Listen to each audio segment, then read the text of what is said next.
प्रिय विद्यार्थियों, सादर नमस्कार। आप सभी का स्वागत है मेरे YouTube चैनल अपना इकोनॉमिक्स में। जैसा कि आप सब जानते हैं, कक्षा 12वीं में इस बार अर्थशास्त्र विषय में जो प्रश्न बैंक में से ही अब वार्षिक परीक्षा में पूछा जाएगा, तो मैं आपको जो प्रश्न बैंक है उसके हल धीरे धीरे करके आपको उपलब्ध करा रहा हूं। आज के वीडियो में मैं आपके लिए लेके आया हूं कक्षा 12वीं की जो अर्थशास्त्र विषय की प्रश्न बैंक है। इसमें इकाई 2 उपभोक्ता का व्यवहार एवं मांग, इस इकाई के जो अति लघु उत्तरीय प्रश्न हैं, जो 2 अंक वाले प्रश्न हैं, उनके उत्तर लेके आया हूं। इस इकाई में जो 2 नंबर के कुल प्रश्न पूछे जाएंगे, जो बताए हैं वो 8 प्रश्न हैं। तो इन 8 प्रश्नों के उत्तर मैं आपको लेके आया हूं। तो आइए शुरुआत करते हैं। आपको मैं इसमें डिस्प्ले में साथ में उस प्रश्न का उत्तर भी दिखा रहा हूं और उसी प्रश्न के उत्तर को मैं आपको समझाने का प्रयास कर रहा हूं। आप चाहें तो इसमें से याद कर सकते हैं। सबसे पहला प्रश्न आपका जो 2 नंबर वाला है इकाई 2 में कि उपयोगिता किसे कहते हैं। तो उपयोगिता किसे कहते हैं, यदि उसकी परिभाषा पूछी जाए या उपयोगिता किसे कहते हैं, तो कोई भी जो वस्तु है, वस्तु का वह गुण या शक्ति या क्षमता जिसके द्वारा किसी व्यक्ति की आवश्यकताओं की पूर्ति होती है, उसे क्या कहते हैं, हम उपयोगिता कहते हैं। तो कोई भी वस्तु जो है ना, वस्तु का वह गुण या वह शक्ति, वह क्षमता जिसके द्वारा किसी व्यक्ति की आवश्यकताओं की पूर्ति होती है, वह उपयोगिता कहलाती है। तो इस हिसाब से आप अपना प्रश्न का उत्तर यहाँ पे दे सकते हैं। मैं आशा करता हूँ आपको ये समझ में आ गया होगा। अब इसके बाद में जो अगला प्रश्न है कि सीमांत उपयोगिता का अर्थ लिखिए। अगला जो आपके उसमें प्रश्न बैंक में प्रश्न है कि सीमांत उपयोगिता का अर्थ लिखिए। तो देखते हैं सीमांत उपयोगिता कैसे कहते हैं।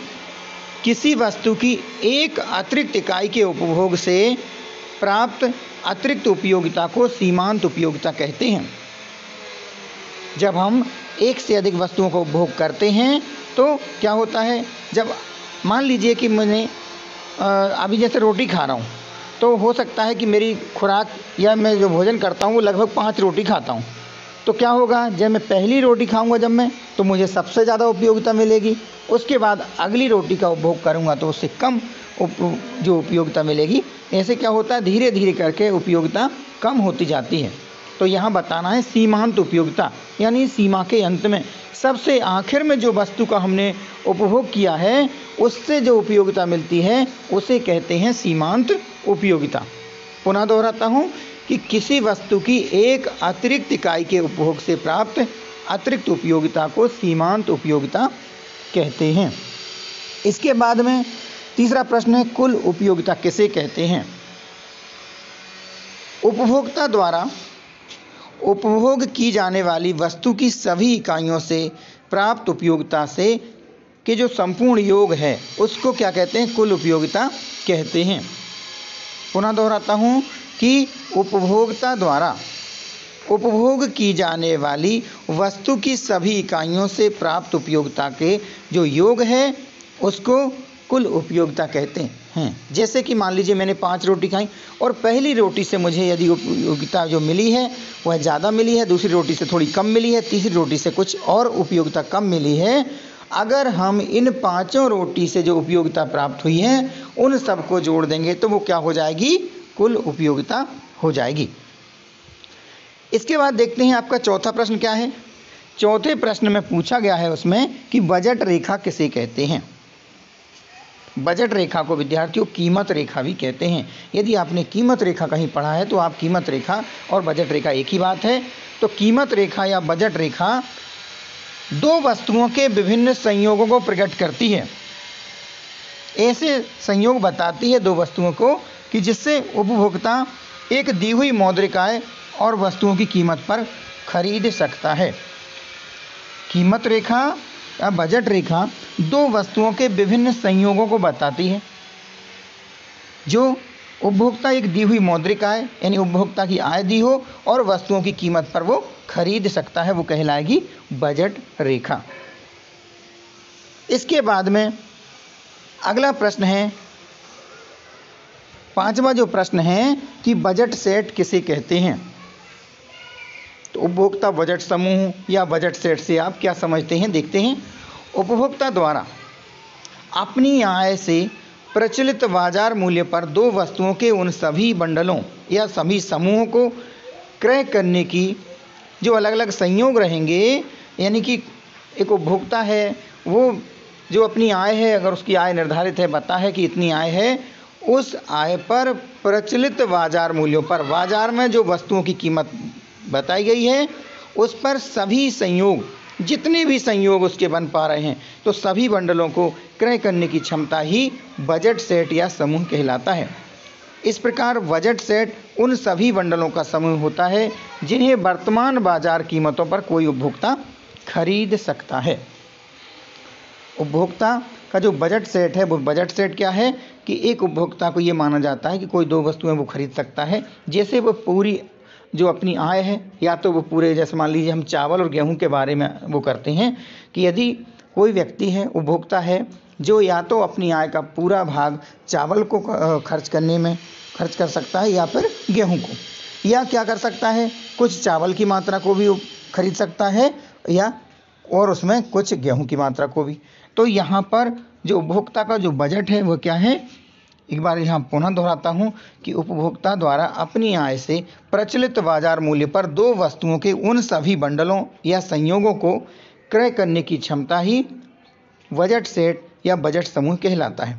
इस प्रकार बजट सेट उन सभी बंडलों का समूह होता है जिन्हें वर्तमान में बाजार कीमतों पर कोई उपभोक्ता खरीद सकता है। छठवां प्रश्न है, उदासीनता वक्र क्या है? तो विद्यार्थियों, उदासीनता वक्र को ही तटस्थता वक्र भी कहते हैं। एक तटस्थता वक्र दो विभिन्न वस्तुओं के, यहाँ वस्तुओं के नाम भी दिए एक्स वाई, या तो हम लिख सकते हैं कि एक तटस्थता वक्र दो विभिन्न वस्तुओं के विभिन्न संयोग प्रदर्शित करती है जो उपभोक्ता को समान संतुष्टि प्रदान करते हैं या जिनके लिए उपभोक्ता तटस्थ या उदासीन हो जाता है। तो उदासीनता वक्र दो अलग अलग वस्तुओं के विभिन्न ऐसे संयोग बताता है जो उपभोक्ता को समान संतुष्टि प्रदान करते हैं और जिनके लिए उपभोक्ता क्या हो जाता है, उनके प्रति, उन संयोगों के प्रति उदासीन हो जाता है। इस प्रकार से आप छठवें प्रश्न का उत्तर भी दे सकते हैं। सातवां प्रश्न है कि मांग का अर्थ लिखिए। मांग क्या है? तो सामान्य बोलचाल की भाषा में हम मांग का अर्थ किसी वस्तु को प्राप्त करने की इच्छा से लगाते हैं, यानी हमें कोई आवश्यकता है, कोई वस्तु की इच्छा है तो हम उसे मांग कहते हैं। लेकिन अर्थशास्त्र में मांग का संबंध सदैव एक निश्चित मूल्य एवं निश्चित समय से होता है, यानी उसमें कीमत भी दी हो और समय भी दिया हो। बेनम ने परिभाषा दी है कि किसी दी गई कीमत पर किसी वस्तु की मांग उस वस्तु की वह मात्रा है जो उस कीमत पर एक निश्चित समय में खरीदी जाएगी। तो जो मांग है उसमें क्या जरूरी है, एक निश्चित मूल्य भी जरूरी है, होना चाहिए, और निश्चित समय का उल्लेख भी होना चाहिए। इसके बाद हम देखते हैं इसमें से आठवां प्रश्न, और जो आपका अंतिम प्रश्न है कि मांग की लोच किसे कहते हैं। मांग की लोच किसे कहते हैं या मांग की लोच क्या है? तो मांग की लोच मूल्य एवं मांगी गई मात्रा के बीच पारस्परिक संबंध की मात्रा को बताती है। जो मांग की लोच है वह वस्तु की कीमत और उसकी मांगी गई मात्रा के बीच के पारस्परिक संबंध की मात्रा को बताती है। मांग की लोच वह दर है जो मूल्य में परिवर्तन के साथ वस्तु की मांगी जाने वाली मात्रा में परिवर्तन को बताती है। यानी जैसे जैसे किसी वस्तु की मूल्य में परिवर्तन होता है तो उस वस्तु की मांग की मात्रा में कितना परिवर्तन होगा, इसको हम किससे पता करते हैं? मांग की लोच से पता करते हैं।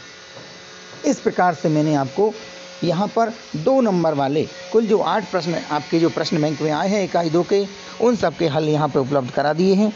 इसके साथ मैं आपको यह भी बताना चाहूँगा कि मैंने 1 नंबर वाले यानी कि वस्तुनिष्ठ प्रश्नों के हल इकाई 1 से लेकर इकाई 10 तक के सभी जो वस्तुनिष्ठ प्रश्नों के हल वीडियो के माध्यम से उपलब्ध करा दिए हैं। यदि आपने उन वीडियो को नहीं देखा है तो इस वीडियो की जो डिस्क्रिप्शन है उसमें मैंने अपने इस कक्षा 12वीं की प्लेलिस्ट को, अपना इकोनॉमिक्स चैनल की कक्षा 12वीं की प्लेलिस्ट को वहाँ पर दे रखा है। आप चाहें तो वहाँ पर उस लिंक को टच करेंगे और आपकी कक्षा 12वीं की जितनी भी प्लेलिस्ट है, जितने वीडियो बने हैं, वो सबको आप वहाँ से जो भी आपको आवश्यक लगे वो वीडियो को आप देख सकते हैं। और अपने मित्रों को शेयर भी कर सकते हैं। आप सबने इस वीडियो को देखा, आप सभी का बहुत बहुत धन्यवाद।